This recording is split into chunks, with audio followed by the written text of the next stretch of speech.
matéria orgânica do solo nos trópicos e seu manejo. Então, nós estamos falando justamente de um ambiente em que nós vivemos no hemisfério sul do planeta, e principalmente nos trópicos, onde nós temos um grande desafio, que é trabalhar com esse ambiente, né, que é um compartimento do ambiente que é o solo. Então, assim, vocês vejam de que quando nós falamos esse compartimento, nós remontamos nessa figura clássica que todos já viram em livros, em aulas, né? Que nós temos como uma distribuição considerada ideal, que o solo representa, né? Seria, então, 3 fases do solo, que abarca aí o sólido do solo, que são os minerais, e os minerais são o que são, principalmente no ambiente tropical, devido ao intemperismo que as rochas sofrem, os minerais sofrem que estão contidos nas rochas, de forma a perder sílica, de forma a perder nutrientes. E aí resulta em minerais pobres, em minerais compondo esse solo, o sólido do solo. E aí a interação entre esses minerais com uma herança, né, de intemperismo forte, que os trópicos, no caso, impacta bastante esses minerais nas rochas, é a interação entre os minerais com a matéria orgânica. E a interação dos minerais com a matéria orgânica, ela permeia justamente de ambiente para ambiente, em função de quem está compondo esse solo, porque a gente, no conceito global do solo só é considerado solo se tiver, sim, minerais, matéria orgânica, mas organismos, né? Então, os atores, na verdade, da formação do solo são os organismos. E os organismos, né, dentro do ambiente tropical, a gente sabe que tem uma diversidade enorme, não só organismos de solo, mas organismo vegetal, né, a vegetação contribui bastante. E essa interação entre minerais e matéria orgânica regula, então, o movimento da circulação de ar e de água, que vai, então, ser formar os poros, né, grandes e pequenos, onde o ar, o oxigênio, principalmente, vai nortear aí a vida biológica, e, ao mesmo tempo, a água que vai ser regulada devido justamente na questão que tipo de minerais que nós temos, se é mais fração areia, se é mais fração argila, se é uma fração intermediária entre silto e argila, e aí a matéria orgânica como ator, né, desse processo de formação do solo, ele é um indicador muito sensível justamente na questão do ambiente, e se o homem botar a mão, né, nesse sistema, vai ser alterado, então, essa matéria orgânica em função da forma de como é manejado esse solo. Então, a matéria orgânica, ele é um indicador de tudo que a gente promove de alteração no solo. Bom, e aí nós temos aqui como um contraste entre o ambiente tropical e o ambiente temperado. A professora Ana Primavesi, né, em 2006, ela traz como características bem marcantes do ambiente tropical, e a gente sabe já de literatura e das escolas, que o predomínio mineral que está no ambiente tropical é o mineral silicatado caulinita, e aí depois, com maior predominância ainda, os óxidos de ferro, alumínio, manganês, titânio e outros minerais mais resistentes. E, ao contrário, o clima temperado já tem os minerais 2 para 1, aqui é o mineral 1 para 1. Né?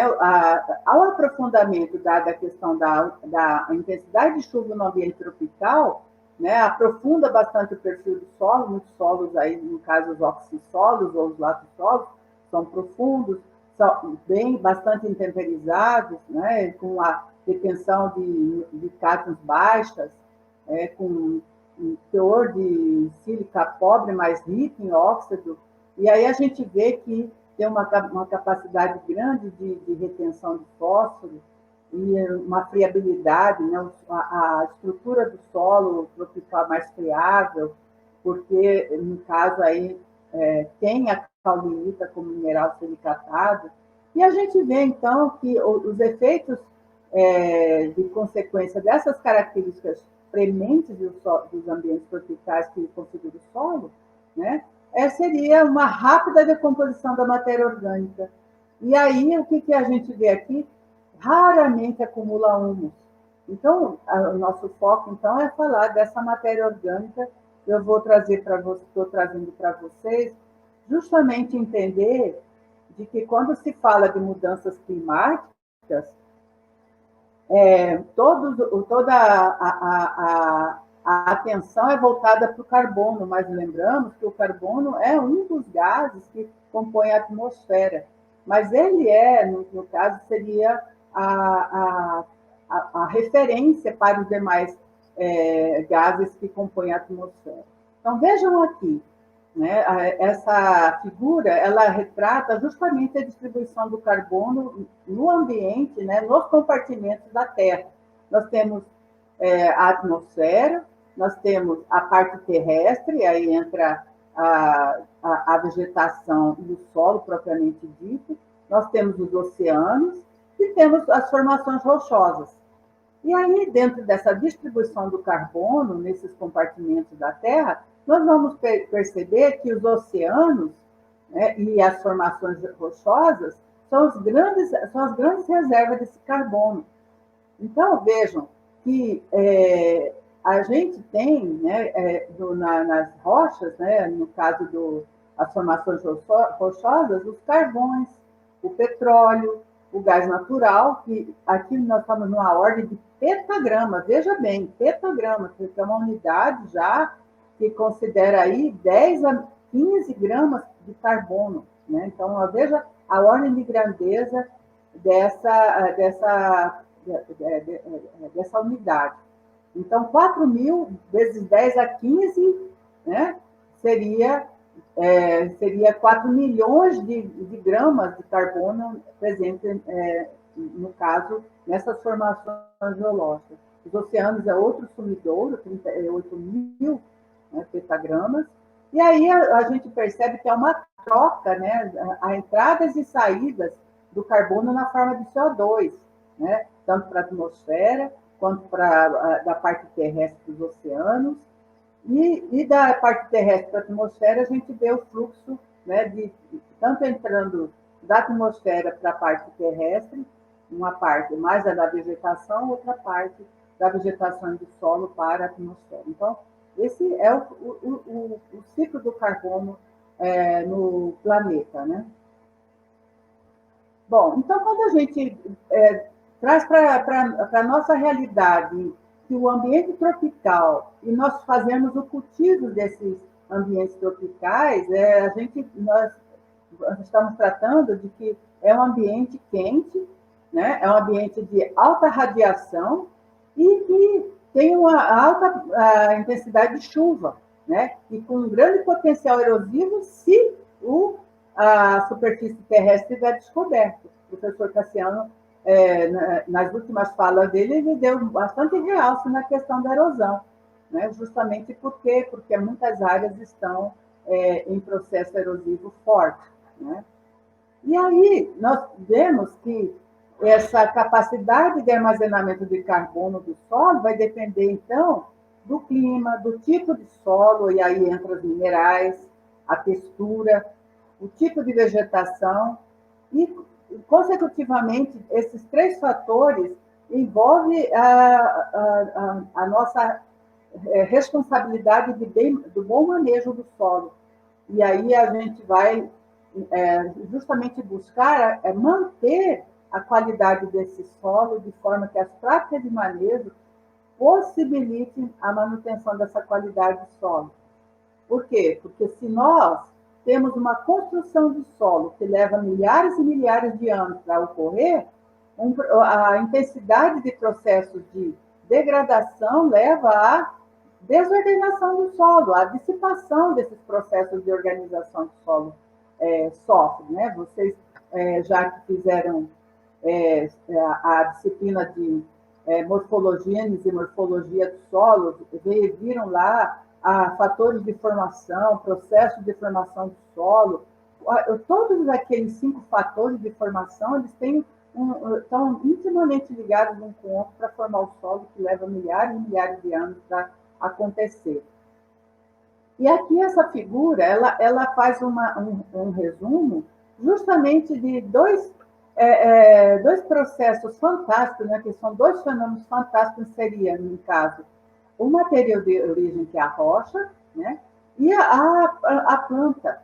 Então, como é que a rocha ela se forma a partir dos processos de vulcanismo, né, dos processos de formação do magma, e aí ela vai estar sujeita, né, o material de origem vai estar sujeito ao processo destrutivo, que é o intemperismo, que é uma ação externa de chuva, de calor, de atividade biológica sobre os minerais que estão contidos na rocha. E aí esse material vai se fragmentando, né?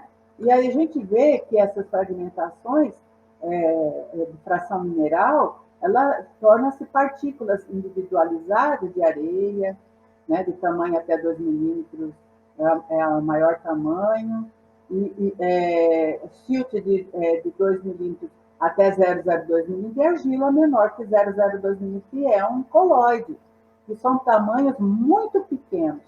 E aí a gente remonta para a formação da planta. Como que a planta se forma? Como que o vegetal se forma?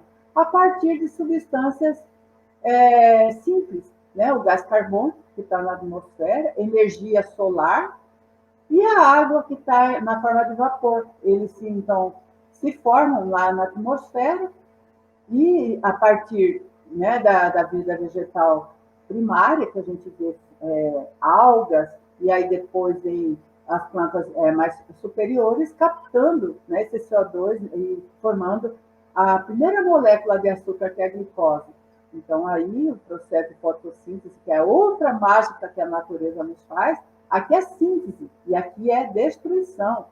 E aí a gente vê que a energia, de novo, está aí tendo seu papel, energia solar, transformando em matéria.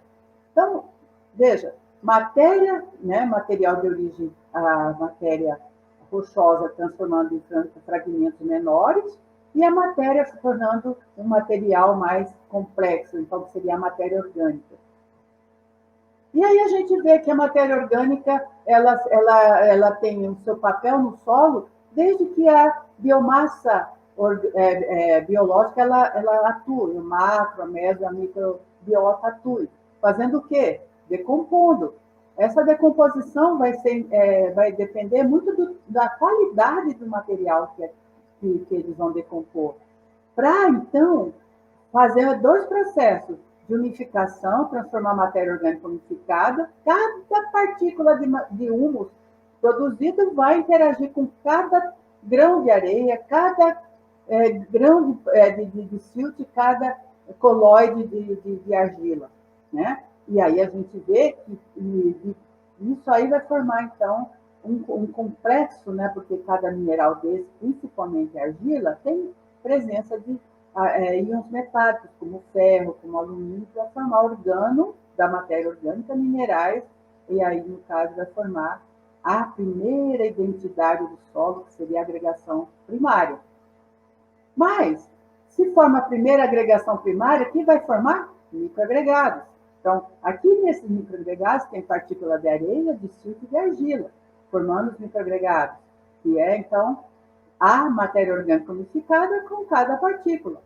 E aí a gente percebe de que nessa transformação, matéria e energia, de novo, se transformam. Mas, ao mesmo tempo que o humus está sendo formado, vem material mais fresco. Então, de que depende essa formação de agregação, de estruturação do solo? Depende da matéria orgânica que está chegando mais novo. Então, por isso que o manejo dos solos vai depender muito dessa sempre reposição de vida vegetal, vida animal, né? Também os micro-organismos, a macrofauna e a mesofauna, são matéria orgânica. e aí a gente percebe que a matéria orgânica transitória, que é o material mais fresco, agregam esses microagregados em agregados grandes para formar, então, a agregação secundária. Microagregado retém água, macroagregado tem, entre eles vai circular ar e água. Então, veja, então, isso aí é uma forma do solo se ordenar, né, formando o solo. Quando vem o manejo, o que acontece com isso? Eu vou comprimir esses microagregados, tirando esses espaços porosos, então esse processo torna mais pesada a massa, né? E o gás carbônico vai para a atmosfera. Então, esse CO2 volta para a atmosfera, porque a biota vai atuar nessa matéria orgânica fresca que está cercada ali. Então, a gente meio que essa figura, ela mostra muito a consequência de que o manejo vai trazer de ganhos e perdas no final das contas. Bom, então aqui a gente vê que por aquela figura inicial que eu mostrei para vocês, que é o solo é composto de fração mineral e uma fração orgânica, e essa fração orgânica, então, ela é a matéria orgânica do solo, porque quando aquele material mais de fácil reconhecimento que está na superfície do solo é a matéria orgânica, mas ainda não é do solo. Está em processo de decomposição e vai, então, se unificar. Então, por definição, essa matéria orgânica do solo seria essa fração que inclui plantas, resíduos de animais e resíduos microbianos, que seriam os micro-organismos, frescos, e alguns materiais que estão em diversas etapas de decomposição. E aí inclui também os carvões, o grafite, né? Então também é matéria orgânica. Mas então, quando a gente fala desse material que está em processo de decomposição, aí a gente vê que quem são esses materiais em processo de decomposição? Seria esse material aqui, que é a serrapilheira, que é o material mais na superfície do solo, são as raízes, né? E aí outros materiais que podem vir, que não é aquele material que é originado no local, mas aqueles materiais que a gente pode trazer e depositar sobre o solo, que seriam resíduos de indústrias, resíduos da agroindústrias, né? Esterco animais, que tudo que é uma coisa que não é gerado no local também é essa matéria orgânica. E aí, dentro desse material, dessa matéria orgânica que é de fácil reconhecimento, tem os organismos vivos, que vocês vejam aqui, que faz parte da matéria orgânica. Esses organismos, quem são? Na maior proporção, os fungos, as bactérias actinomycetos vivem em segundo lugar, e aí seguidos de fauna, que seria as minhocas, as mesofaunas, os termitas, né? Os protozoários, nematóides. Né? Então, vejam, esses organismos, eles estão no solo, se tiver substrato de forma diversa, esses organismos também vão estar presentes em diversidade. Então, por isso, por que o nematóide está eclodindo de uma forma tamanha? Porque não existem inimigos naturais, porque a biota, os demais componentes do organismo do solo estão descompensados. Né? Então, veja aqui, que essa matéria orgânica do solo, ela é considerada a parte viva, que é em menor proporção, 4%, e a parte morta, que é em maior proporção. A viva, nós temos os micro-organismos, os macro-organismos, as raízes têm um papel fundamental, né? E aí vocês veem que a linguagem hoje de construção de perfil do solo, olhando quanto de distribuição de raiz tem no perfil do solo, então ela é matéria orgânica viva. Né? E a parte morta, qual é? São os resíduos vegetais em estágios variados de composição e a parte unificada.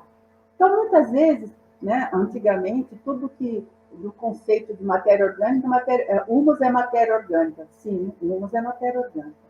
Mas matéria orgânica não é humus, porque a gente vê que nós temos aqui várias fontes desse humus. Né? Para chegar no humus, nós temos vários caminhos para abastecer esse humus. E esse humus, o que é? Então, nós temos a parte de compostos orgânicos, né? As gorduras, os ácidos de baixo peso molecular, açúcares diversos, proteínas, pigmentos, e a parte unificada, que realmente são esse carbono unificado é que realmente vai residir no solo de uma forma a manter esse solo com uma estrutura mais estável, resistente à erosão e coisa semelhante em termos de manejo. Né? Então, esses três componentes das substâncias únicas, eles têm um papel fundamental na estruturação do solo, como a gente já falou lá naquela figura. Então, veja então que nós vamos ter 5 compartimentos da matéria orgânica. Aqui eu estou trazendo para vocês, saindo desse conceito de que é matéria orgânica, resto de animais e vegetais. Não necessariamente, como a gente está mostrando. Então, veja que esses resíduos orgânicos que não estão não decompostos, seria a serrapilheira, ela é material orgânico. E esses resíduos que estão na superfície de floresta, de sistema de plantio conservacionista, como plantio direto, eles são importantes para amortecer o impacto da gota da chuva, para evitar a erosão do solo, né? Para arraste das partículas do solo. E, ao mesmo tempo, se abastecedor, né, esse resíduo orgânico é abastecedor desse outro compartimento, que é a fração leve, que são resíduos já em processo de decomposição. E aí, então, a gente não vai mais perceber se vem do vegetal, se é resto de animal. Aqui, então, já é uma fração que é influenciada pelas práticas de manejo. Então, quando a gente quer realmente medir se o manejo está sendo eficaz em manter ou não, por mais tempo, o resíduo vegetal, a matéria orgânica, é a partir desse compartimento que essa manutenção, e essa fração aqui está ligada muito à fração areia, certo?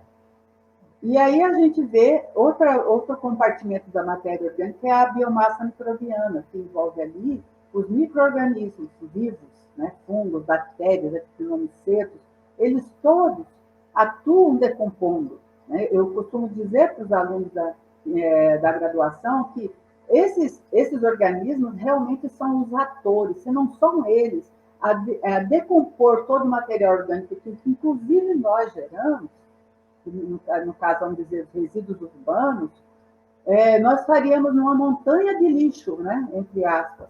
Né? Mas, graças a eles, é que realmente eles são responsáveis por essa decomposição, por acabar, por unificar esse material, transformando em material mais estável. E aí, esses micro-organismos, se determinados substratos tiver mais carbono que nitrogênio, o que vai acontecer? Eles vão tirar para si esses elementos aqui, nitrogênio, fósforo e enxofre, que são elementos que doam energia para eles poderem multiplicar a sua comunidade e, ao mesmo tempo, continuar o processo de decomposição. E, ao fazer isso, eles estão fazendo a ciclagem de nutrientes. E entra, então, o quarto compartimento da matéria orgânica, que são as substâncias não únicas, também conhecidas como biomoléculas, são os açúcares, nós temos diversos tipos de açúcares, frutose, né, manose, ribulose, então são vários, todas as oses, né, são açúcares.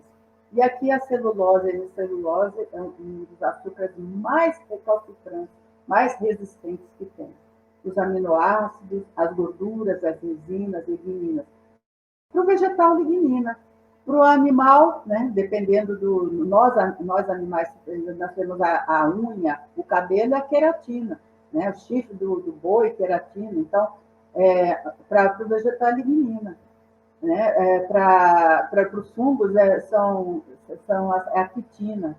Para a bactéria, é o ácido murânico, né, que seria, então, a substância, a biomolécula mais resistente. E outros ácidos orgânicos, como ácido cítrico, ácidos oxálicos, que são de baixo peso molecular. E aqui eu estou trazendo tudo ao mesmo tempo para a gente realmente passar, porque muitas dessas figuras, vocês, os que estão mais avançados na agronomia ou nos cursos da ciências agrárias sabe, conhece já mais, eu acredito que conheça essa figura da microbiologia. Então, vejam que essa figura aqui nos traz justamente a velocidade de composição dos compostos orgânicos contidos na matéria orgânica. Então, os açúcares e as proteínas, e aí vocês veem que aqui é a rápida decomposição dos açúcares e as proteínas, mas aí começa, então, a ganhar, porque isso aqui tem mais... Opa, desculpa.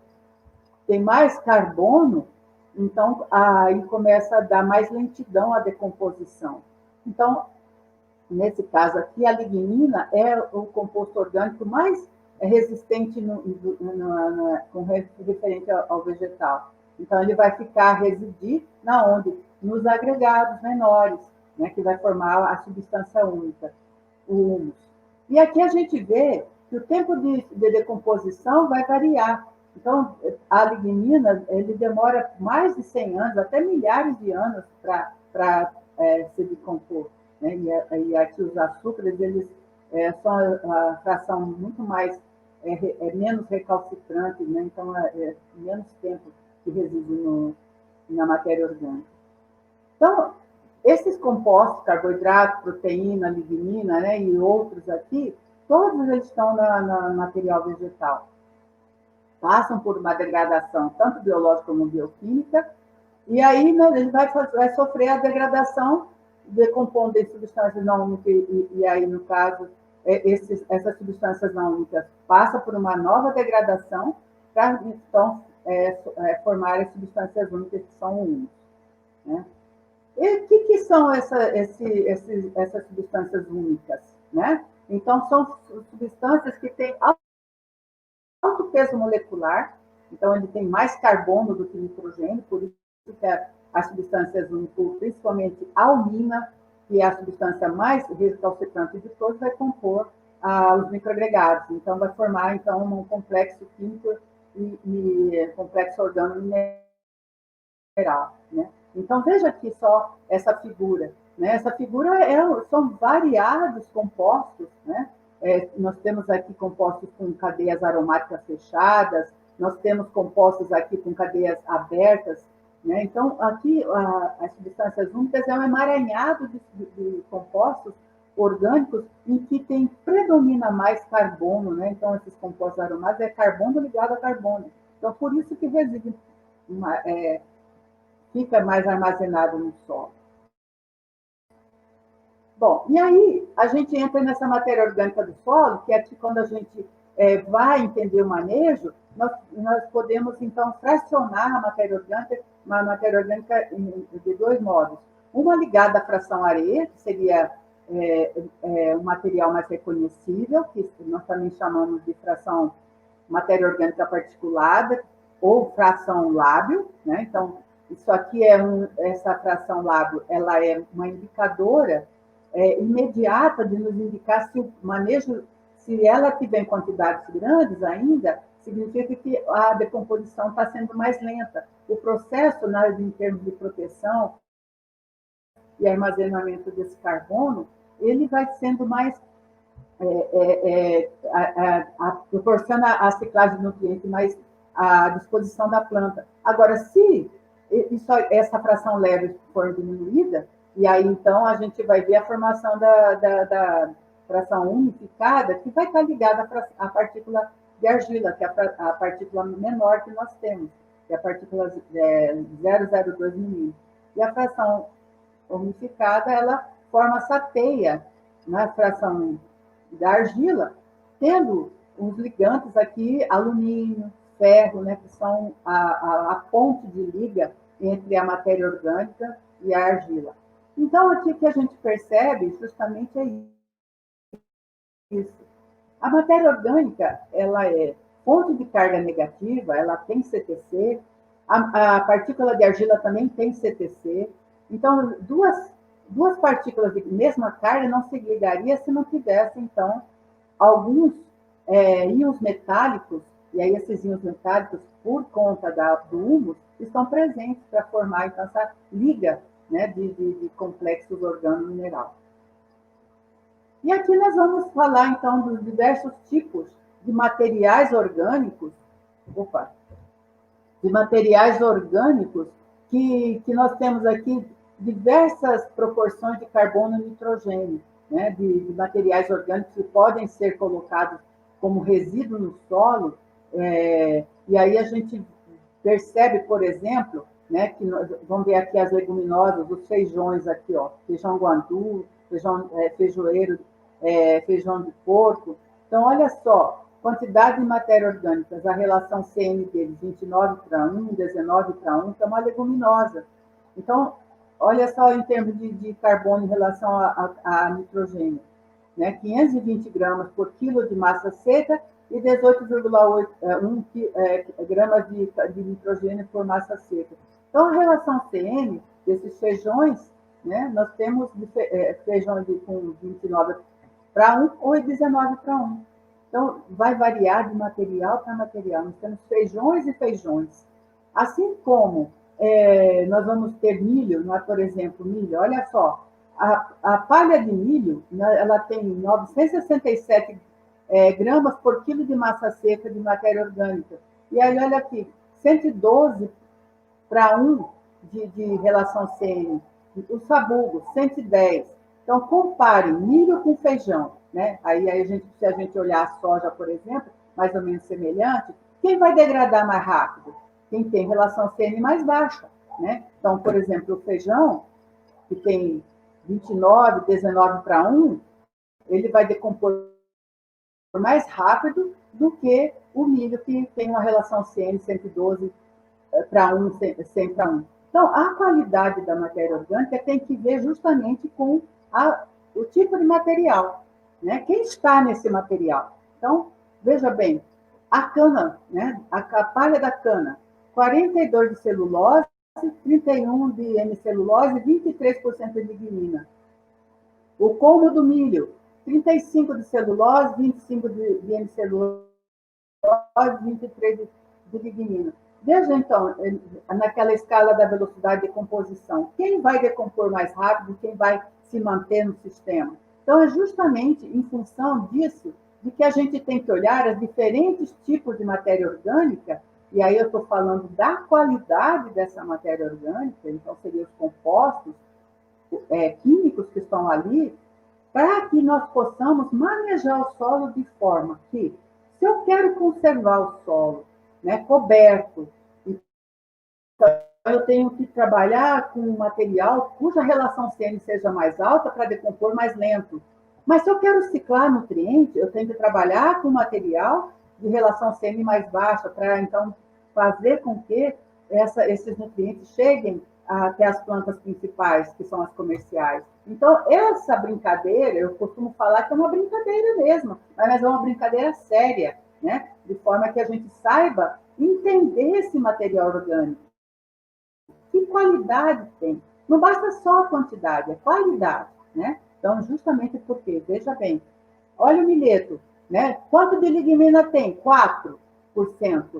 6% a braquiária. Então, você vê essa composição entre braquiária e quem é mais eficiente em termos de manutenção? Levar mais carbono, né? Então, a braquiária, o milheto, ele decompõe mais rápido. Então, veja bem, é isso que a gente tem que perceber na hora de manejar. E está falando dessa diferente relação CN, então veja bem, olha só aqui, nós temos o resíduo de milho recém-colhido aqui, que é uma relação CN 50, né, que está o feijão sendo cultivado sobre resíduo desse material. Então, no caso, 101 vagens, né, de produção, ou seja, 10 toneladas por hectare. E enquanto que no resíduo de braquiária, né, aí vocês viram lá que o milho, em relação à braquiária, a braquiária ela tem uma relação CN mais baixa. Então, veja só, a ciclagem de nutrientes do feijão é maior. Então, vocês veem que o benefício disso faz com que, então, a gente você veja que a produção, né, de feijão foi maior aqui. Então, a qualidade desse material diz respeito à relação CN, que seria a ciclagem desses nutrientes para a planta principal e, ao mesmo tempo, manter esse resíduo mais coberto, né? Cobrindo o solo. Voltando, e aí entra os atores, né? Que seriam, então, os micro-organismos. Né? Então, a gente vê aqui que a biomassa restante desses materiais, desses resíduos, né, que aí quando a gente fala de ciclagem de nutrientes, é justamente considerar principalmente carbono e nitrogênio, né, que seriam os elementos importantes nessa questão do manejo. Então, dias após ceifa, dia após a colheita, né, desses resíduos, o que acontece com o nitrogênio? Então, a gente vê que o nitrogênio orgânico ele está numa proporção grande na matéria orgânica. E aí ele passa por vários processos de transformação, desde transformação de aminização, amonificação e nitrificação. Né? Vocês já viram o ciclo de nitrogênio lá na metodologia, para quem fez microbiologia. Então, a aminização é a forma de a gente ter um primeiro processo de transformação desse nitrogênio para depois amonificar, que é o amônio. Né? Então, eles são utilizados, esse amônio é utilizado por vários micro-organismos, e depois a nitrificação por algumas bactérias nitrificantes, que vai depender muito de pH e umidade do solo. Então, olha só, a amonificação, a gente vê que quando passa da aminização para a amonificação, nós vamos percebendo que isso aqui vai tornando, né, o nitrogênio mais volátil, né, de maior tendência a se perder. A nitrificação é a transformação do amônio pelas bactérias nitrificadoras por oxidação aqui em nitrato. Né? Então, olha só, quando a gente tem esse processo de relação CN diferente, né? Então a gente vê aqui que as tendências inicialmente de aminização, depois vai amonificando. Então, esses materiais mais recalcitrantes, que seriam relações CN mais altas, né? A biota vai a nitrificar mais lentamente do que essa que tem uma relação CN mais baixa. Né? A nitrificação é mais rápida. Então, aqui a gente vê essa figura, vou passar tudo mais rápido, essa figura aqui mostra muito bem para os trópicos, a matéria orgânica ele é o ator principal do ambiente, né? Porque regula várias coisas, é responsável pelas propriedades químicas do solo, vocês veem aqui, pela propriedade química, a matéria orgânica tem uma capacidade enorme de tamponar o solo para não variar tanto o pH. Veja por que a matéria orgânica ela tampona, porque os compostos orgânicos, principalmente os ácidos funcionais, aqui no caso nós temos o grupo carboxílico, quando essa decomposição, ou seja, essa dissociação desse hidrogênio, ele sofre dissociação, libera a carga negativa aqui. Então, torna uma CTC, mais esse hidrogênio aqui é responsável pela acidificação, né? No primeiro momento. Então, quando eu vou tentar fazer uma calagem, o que vai acontecer? Eu preciso ultrapassar a calagem, ela ultrapassa mais o calcário, a dosagem do calcário ela ultrapassa mais esse poder tampão para poder subir pelo menos uma unidade de pH, né? Ou seja, 1/10 de pH. Então, a gente vê que a matéria orgânica regula bastante essa forma de alteração do pH, dado esse tamponamento por conta de ser um ácido fraco. Outro papel que a matéria orgânica tem é de promover justamente a organização física do solo, a começar da agregação do solo, como eu mostrei para vocês na primeira figura. Da agregação, então, dá a questão da configuração da cor do solo. A gente sabe que o solo mais escuro ele vai reter mais calor, né? Em dias frios, ele regula a transferência de calor para dentro do solo, a densidade do solo, né? Torna mais leve o solo, a retenção de água é maior devido aos microagregados, e também filtração devido aos macroagregados. Então, a matéria orgânica é regulador físico, né? E aí a gente vê que a matéria orgânica também influencia bastante na biologia do solo. A diversidade, né, de organismos entre dos 100 e 200 gramas de solo, veja só a grandeza que essa massa de solo tem com a quantidade de organismos presentes, né, nesse solo. Se tiver substrato, logicamente, né, esses substratos orgânicos. E aí nós vamos entrar no processo de sistema de produção.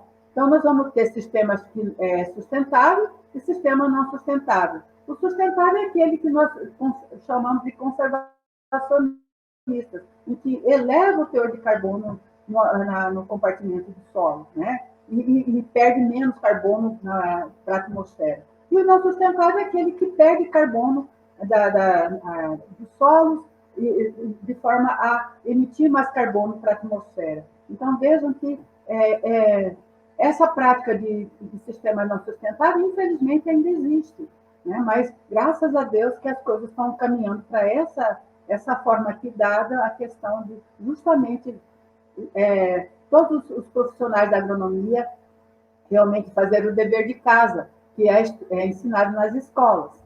Então, aqui, nós temos aqui, né, nesse diagrama, né, o sistema não sustentável, que leva justamente a tornar o solo mais exposto, de forma que, ao tornar o solo mais exposto, a gente vai ter perda de solo, perda de matéria orgânica, queda na fertilidade, degradação do solo e a produtividade, então, cai.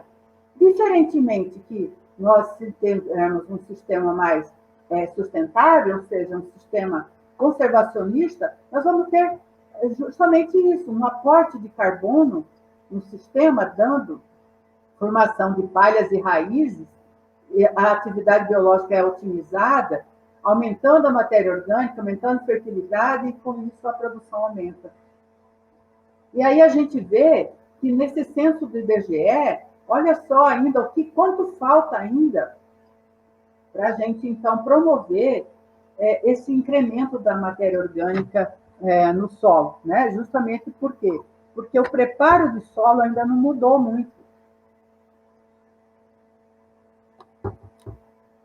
45% das áreas do Brasil ainda, segundo o censo do IBGE, os cultivos convencionais ainda prevalecem, mas veja bem que já está caminhando aí, né? Já está superando um pouco mais esse sistema conservacionista, o plantio direto e o cultivo mínimo. Então, nós temos que fazer o dever de casa. Por quê? Quando a gente coloca esses sistemas conservacionistas, com plantas efetivamente, no caso dos melhoramentos genéticos, de forma que as plantas fotossintetizam mais, tenham capacidade maior de produção de biomassa, então a gente também olha a questão da variação de carbono e nitrogênio para dar palhada e aumentar o perfil do solo, aprofundando mais as raízes. Então, manejar a qualidade do solo, ela tem duas vertentes. Uma que leva ao equilíbrio, que são o sistema conservacionista, onde a taxa de entrada de CO2 é igual à taxa de saída, enquanto que os sistemas que são os convencionais, a taxa de entrada no caso, eles são menor, né? Que aí a gente vê que o aporte é menor, né? E aí leva à degradação e a decomposição é acelerada dos processos. E aí não tem receita de bolo, né? Mas qual que é a receita de bolo? Não tem. E aí nós temos que perguntar, como aumentar? Nós temos que aumentar a partir da produção de biomassa aumentada, tanto a biomassa aérea como a radicular, e adotar sistemas conservacionistas. E aí, esse sistema conservacionista justamente sistemas que promovam aí uma rotacionalidade de cultura, né? Então, a gente está trazendo diversidade de culturas, com práticas culturais eficientes, né? Com adubação eficiente, e aí utilizando alguns resíduos organominerais que a gente tem aí como aliado no processo. A agroindústria nos ajuda bastante nisso. Então, as tomadas de decisões, elas são diferentes porque nós estamos tendo diferentes problemas E vai depender do tipo de solo, do clima e do histórico da área, gente. É muito importante, quando a gente está trabalhando com manejo, é importante sempre a gente remontar o que o produtor fez desde o começo, né? Se o sistema está indo para um plantio direto, nós temos que saber como que ele começou, que sistemas ele adotou. E dentro do plantio direto, a gente tem que sempre ter essas anotações, né? Não ter preguiça de anotar qualquer mudança no roteiro do sistema. Então, as fontes de matéria orgânica, nós temos desde as fontes locais, que seriam os restos culturais, né? Com as diferentes relações ciências que a gente falou, né? Ou aqui, meio que alterou aqui, mas aqui a gente não dá a ver, os resíduos culturais e as raízes, então a gente tem que perceber de que essas raízes, elas não podem ficar concentradas na superfície, e aí o Cassiano falou, né, justamente deu uma ênfase na questão da compactação, e isso configura por um baixo aporte de carbono, porque o solo fica, não tem a porosidade, não tem a distribuição de macroporos e microporos equilibrados, então por isso a raiz das plantas elas não conseguem levar levar mais nutrientes, nem tão pouco matéria orgânica. E aí nós temos outras fontes de matéria orgânica, seriam os materiais orgânicos que são levados até a lavoura, oriundas da atividade urbana, o lodo de esgoto, mas a gente não necessariamente o lodo de esgoto, também pode ser o lodo da vinhaça, da produção do açúcar e álcool, o lodo da produção de papel e celulose, o lodo da suinocultura, que é distante do efluente. Então, vários lodos aqui entram na história para voltar para a lavoura como fonte de matéria orgânica e nutrientes. Dejeto de suíno, cama de aviário. Então, todos esses materiais, a vinhaça, são todas as fontes de matéria orgânica. E aí entra os sistemas sustentáveis que conseguem, então, aportar carbono eficientemente. Então, aqui a gente tem, né, o programa ABC do Ministério do Meio Ambiente, em que o Brasil firmou, junto a toda a comunidade internacional, de que o Brasil adotaria, né, até 2022, e aí já está chegando nesse 2022, de que nós estaríamos recuperando boas áreas e mantendo o nosso carbono mais estocado. E como fazer isso? Emitir menos gás carbônico, ou seja, menos carbono na forma de gás carbono, metano, no caso da bovinicultura, e estocando mais. Então, vejam, então, esses sistemas conservacionistas são os modelos que possibilitam dar sustentação para as agriculturas e, ao mesmo tempo, aportar carbono de forma que esse carbono seja mantido no ambiente, né? E aí, no caso, o solo tem uma capacidade enorme, 4 vezes mais, aliás, de estocar carbono do que a vegetação, porque nós, dentro daquela figura que eu mostrei para vocês, a interação das substâncias úmicas, que é o humus, de partícula a partícula sendo estocado. E também nós temos os consórcios, né? Esses consórcios que nós vemos quando de integração lavoura e pecuária, principalmente, que traz aí a lavoura como um ator que ajuda bastante na recuperação das pastagens degradadas. Então, a gente vê que essa integração ela é muito eficaz. E nós temos aí sistemas diferenciados, sistema barreirão, que seria a recuperação da pastagem degradada, usando aí milho, né, ou soja associada às gramíneas forrageiras, a sistema Santa Brígida, aí no caso seria as leguminosas com as forragens, o sistema Santa Fé, que é da Embrapa. Então seriam sistemas, todos eles, a cultura principal sendo plantada com a cultura que vai formar palhada juntamente bem manejado. E aí a gente entra na questão do sistema de plantio direto. Plantio direto são esses sistemas diversificados que nós temos com o objetivo de cobrir o solo, manter a matéria orgânica e levar raízes para profundidades e dar diversidade biológica.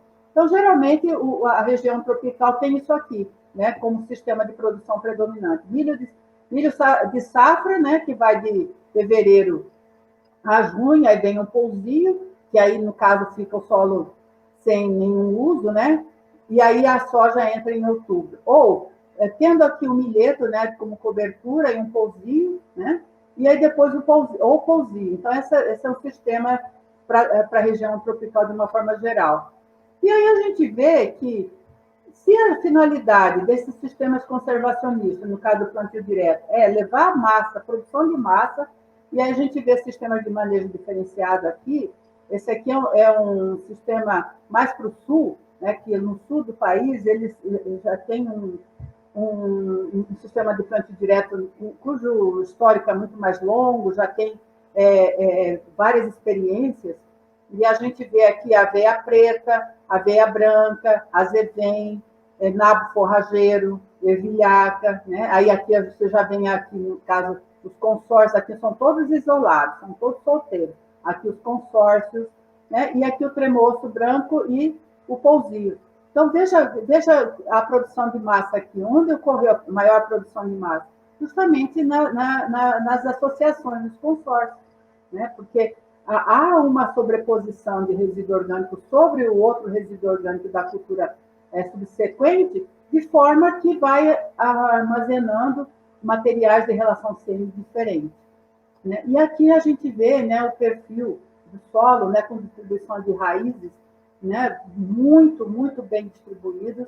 Isso configura que nós estamos levando mais carbono para a profundidade, dando maior leveza para a subsuperfície do solo, neutralizando a acidez com a matéria orgânica, e aí, então, e também criando bioporos, levando mais água para profundidades maiores.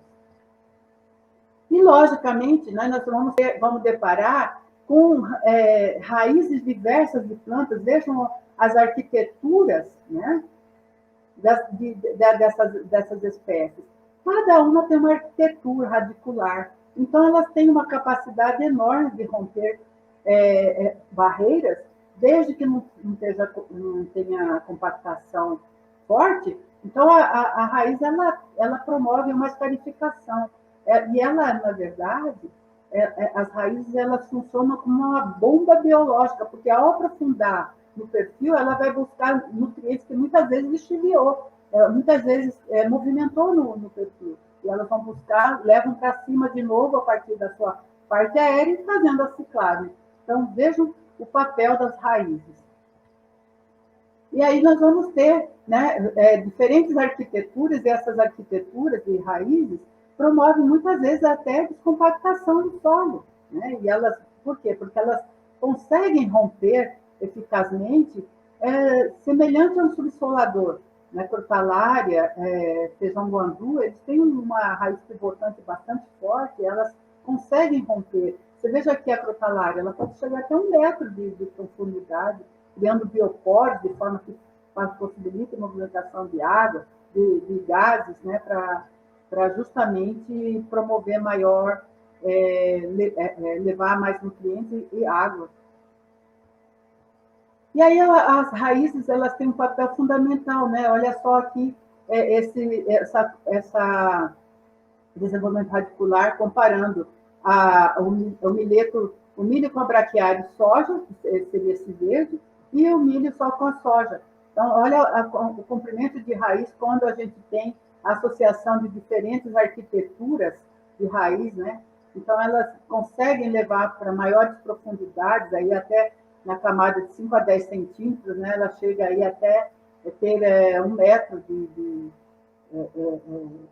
aqui no caso, 100 centímetros de comprimento, e aí vocês veem que elas conseguem aprofundar, né? Até 70 centímetros elas vão, né? Mas esse sistema de milho e soja fica limitado até 40 centímetros. O pé de galinha uma gramínea que ela tem uma arquitetura, olha só, ela consegue, né, fazer esse volume de biomassa radicular grande, né, levando exudados, né, essas raízes têm, a maioria das raízes, ela tem açúcares, e é esse povoamento de organismos concentra nessa risosfera, de tal forma que esses compostos orgânicos, eles são ricos, né, e solubilizam vários nutrientes, aumenta mais a população de micro-organismos nessa.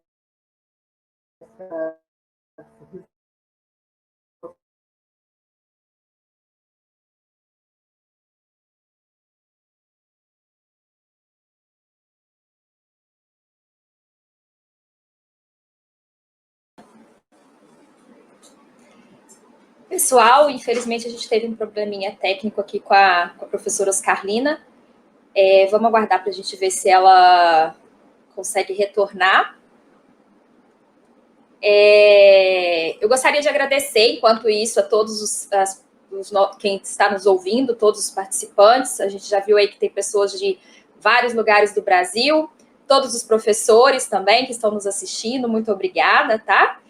E estão me pedindo para dizer aqui que logo, logo a gente vai liberar a lista de presença. Acho que a professora Oscarlina já voltou, não foi? Ela já consegue falar com a gente? Tá, então vamos chamar o professor Cassiano, ele pode começar a responder as perguntas?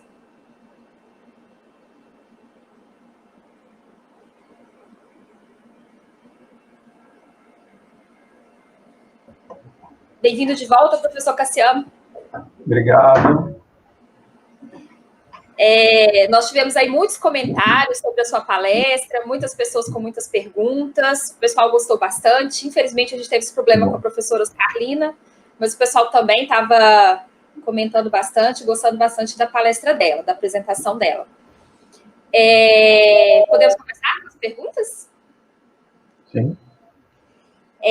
O Fernando, ele te deseja boa tarde, parabéns pela sua explanação, e ele te pergunta, na sua opinião, e de acordo com suas pesquisas, até o presente, qual propriedade física do solo mais influencia a produção de nossas culturas? Bom, obrigado, Fernando, por prestigiar aí o evento e pela pergunta. Olha, Fernando, eu acho que não existe uma propriedade física. Eu acho que, como tudo no solo, eles são interligados, né?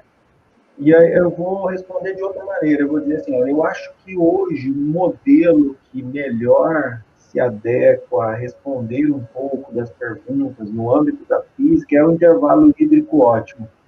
Porque ali a gente tem um pouco da dinâmica da água, né? Capacidade de campo, ponto de bucha, água disponível, aliado com a porosidade de aeração, aliado com a resistência do solo à penetração, num modelo, né, que pode depois virar um gráfico que diz muita coisa do manejo físico. Então, acho que elencar alguma propriedade, não sei se seria prudente, sabe? Talvez estudar o agregado, a estabilidade do agregado, a dinâmica de formação do agregado, isso é sempre muito importante, mas eu acho que a modelagem é o grande caminho, aí, a grande solução para a gente conseguir linkar vários fatores, e porque no fim tudo é muito importante, né? Obrigada, professor Cassiano. Eu tenho uma pergunta. Na verdade, eu gostaria da sua opinião, na verdade, né? Em 2016 foi lançado o Pronasolos, e agora, em 2018, ele foi lançado oficialmente, né, no Congresso Mundial de Solos. E agora, esse ano, a gente teve um avanço com a nomeação dos coordenadores, né, que vão atuar diretamente nesse projeto. Como que você acha que esse programa pode nos beneficiar enquanto professores, pesquisadores e também os produtores, relacionado principalmente a esse levantamento pedológico, né, que está incluído nele? Eu acho que o grande benefício seria a junção das informações todas numa plataforma só, um cenário só, de acesso público. Eu acho que essa é uma das grandes necessidades que nós temos, E por isso a importância desses eventos, né? E eu acho que o Pronasolos, como foi o Radão Brasil, como foi ontem, até o Djalma lembrou do projeto Tatu, né? Tatu, né? Todos eles tiveram a sua importância no momento, e a gente está no aguardo aí de um grande programa, e eu acho que vem preenchendo uma lacuna, uma necessidade mesmo. Acredito que o fato de ter muitos pesquisadores de múltiplas áreas, isso soma demais, né, no projeto, e vamos aguardar. A gente só espera que, infelizmente, no Brasil, né, Elisamara, a gente acaba se decepcionando com o rumo que as coisas tomam, porque acaba virando muito dependente do sistema político vigente. Então, começa com uma excelente visão, mas aí depois acabam os incentivos, acabam os projetos, as oportunidades. Então, assim, vamos aguardar. A expectativa é muito grande. Tomara mesmo que dê certo. Parece que a professora Oscarina retornou. Que bom. Mas eu estou perdida. Oi, professora. Achei que você ia deixar eu sozinha aqui tomando. Pois é. Meu tempo acabou? Não, a senhora caiu, na verdade, da transmissão.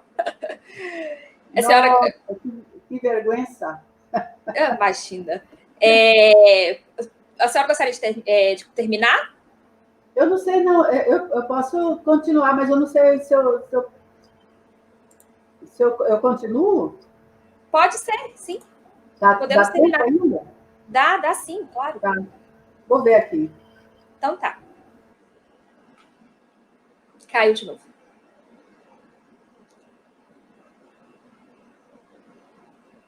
Pessoal, realmente a professora Oscarina está com... não, ela está aqui ainda. Apareceu? Apareceu, agora sim. Pode compartilhar com a gente. Isso. Deixa eu voltar só aqui, então, só para... Gente, desculpa aí, mas a internet sempre nos prega a peça. Acho que está todo mundo passando por isso, né?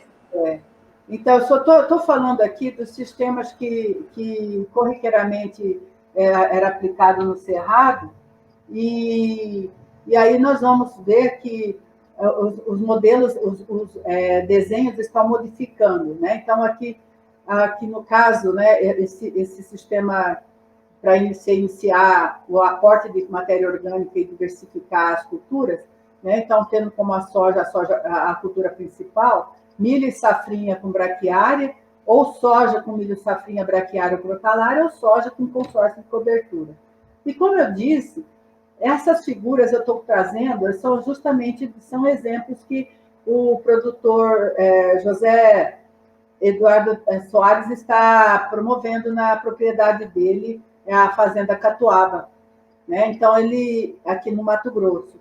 Ele está trazendo aqui como alguns exemplos aqui no Cerrado, né, da soja sendo rotacionado com milho, safrinha e braquiária, e aí a cobertura, né, e a gente vê aqui que nós temos as plantas de cobertura intercalando aqui, né, entre a soja, algodão de verão, algodão de safrinha, e a gente vê também que a integração de lavoura-pecuária e lavoura-floresta é uma coisa muito forte para a gente, indo já do médio norte do Mato Grosso, indo já para o norte do Mato Grosso, a gente percebe de que já há uma diversificação. Mas aqui no Cerrado é isso aqui, soja com milho safrinha crotalária, soja, milheto, braquiária, sorgo forrageiro com braquiária. Então, vejam que nós temos uma diversidade, vários modelos, por isso que não tem receita de bolo, né? Porque vai depender muito da expectativa e da tendência do produtor. Aqui é outro modelo de rotação de cultura que a Fazenda Catuaba faz. Então, primeiro ano, né? Segundo ano, terceiro ano, quarto ano. Então, o primeiro ano foi soja com milho safrinha com crotalária e crotalária. E o segundo ano, soja, milho safrinha com braquiária e braquiária. Então, vejam que nós temos aqui uma diversidade de plantas com relação a CN diferenciadas, né? E a gente vê também, né, que esse produtor ele também está trazendo algumas leguminosas, né, compor o sistema dessas culturas comerciais, com soja, com feijão carioca irrigado, né, ou feijão calpi para poder fornecer mais nitrogênio, e as gramíneas, né, que seria uma relação CN maior, arroz, milho, sorgo, consorciado, né? Então, a gente vê que o milho, às vezes, consorcia com feijão. Então, ele está trazendo variações na sua agricultura e está sendo bem sucedido, né? Então, esses são os modelos que eu estou mostrando para vocês, né, de leguminosas, quais são as leguminosas que eu falava, o cloreuca, a expectabilis, a gramínea, braquiária rosesiense, que ela tem uma arquitetura boa, leva bastante raiz para profundidades maiores, né? Capim-sudão, o pé de galinha, como vocês viram na figura, as crucíferas, o nabo forrageiro. Então, nós temos aí diversidades, né, de espécies. Olha só, né? Aqui o milho, né? Milho com braquiária e crotalária expectados. Aqui o milho com braquiária rosesiense, trigo nourisco. Então, o produtor tem tudo de variação. Aqui é outra propriedade em Sorriso, né? Com soja, algodão, milho, safrinha, milho consorciado. E aí, os papéis das plantas de cobertura, para fixação de nutrientes, controle de nematóide, né, supressão de plantas invasoras, no caso de plantas que requer menos água na entre-safra, que é o milheto, né? E aí a gente vê que as perdas de carbono, o que leva a perder carbono? É justamente a gente não fazer o dever de casa, não levar a sério as práticas, as boas práticas.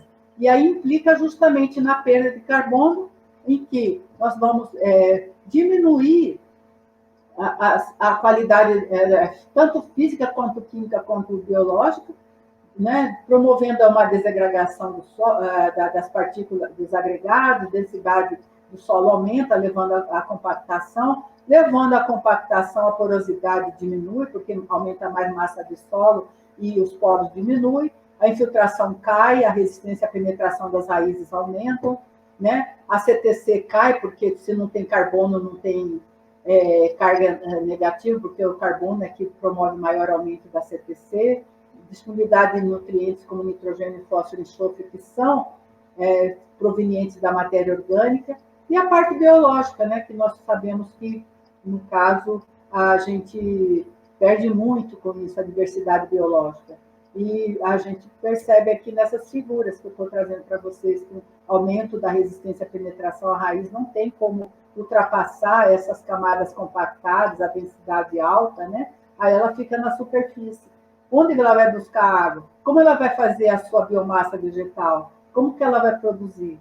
É muito difícil, né? Ainda mais num solo como o argissolo, que a gente tem que a camada na superfície arenosa e subsuperfície mais argilosa.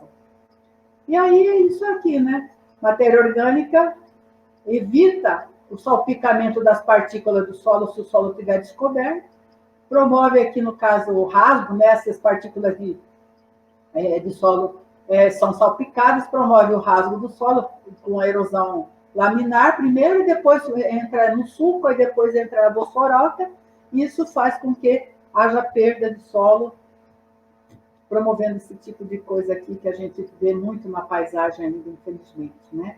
Perdendo solo, perdendo água, entupindo as calhas dos rios, diminuindo a qualidade da água, e aí a gente vê que nada do que observar isso, né? A planta, ela é um grande sensor. Se a gente realmente abrir o perfil, ver entortamento de raiz, é porque nada está bom, né? Então, a gente tem que olhar que a planta tem inteligência, sim, ela é indicadora, ela é um sensor, né? E a gente tem que olhar com um olhar também de filósofo, né? Não só de técnico, nem de cientista, não só de cientista, mas também de filósofo. Que a vida é isso, né? Ela nos permite fazer um bom manejo de solo, com boa gestão, olhando histórico, fazendo diagnóstico de perfil, planejando o manejo de solo de forma que a gente tenha ganho econômico disso. É isso, gente. Desculpa por ter interrompido aí com a queda, mas o objetivo é trazer para vocês que no mundo tropical, sem matéria orgânica, não tem agricultura. Muito obrigada.